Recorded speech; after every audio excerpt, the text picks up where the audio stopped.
What's the most satisfying way you've ever quit a job? I was 24 when I started working at Henderson & Associates, a boutique marketing firm that promised collaborative creativity and work-life balance.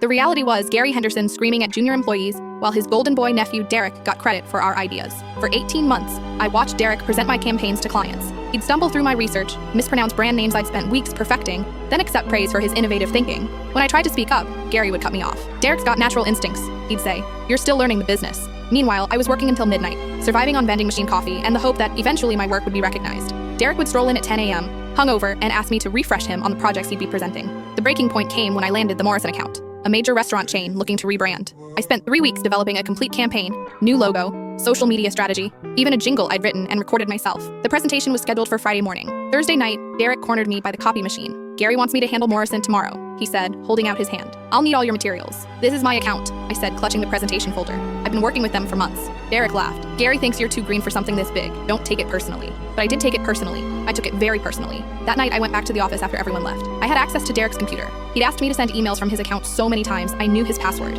Derek Rocks 1.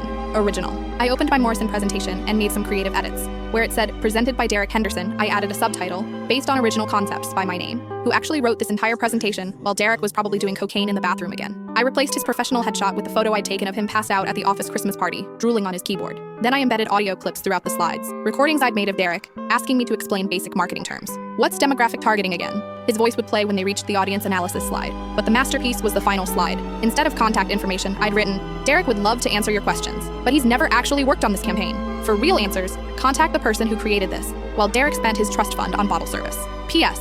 Gary, your nephew is an idiot, and your wife asks everyone about your erectile dysfunction at company parties." Friday morning, I arrived early and watched Derek rush to the conference room, my presentation in hand. The Morrison executives were already seated, 6 people representing a potential $500,000 contract. Derek opened the laptop, clicked to the first slide, and his own drooling face filled the projection screen. The audio started immediately. "What's a target market?" his recorded voice asked, echoing through the conference room. The Morrison executives looked confused. Derek frantically clicked through slides, each one more humiliating than the last. His face went from confident to panicked, to completely mortified. When the final slide appeared, Gary's face turned purple. He stood so fast he knocked over his coffee, staining his white shirt brown. "Meeting's over," he stammered to the Morrison team. "Technical difficulties." As the clients filed out, Gary turned to me with murder in his eyes. "You did this," he hissed. I stood up, smoothed my dress, and smiled. "Derek did this. I just gave him the presentation he deserved." I walked to my desk, packed my personal items into a box, and headed for the exit. As I reached the door, I turned back to the frozen office. "Oh, and Gary? Your nephew really is an idiot. Also, I'll be starting my own firm next month. Morrison already called. They want to work with the person who actually created their campaign." 3 years later,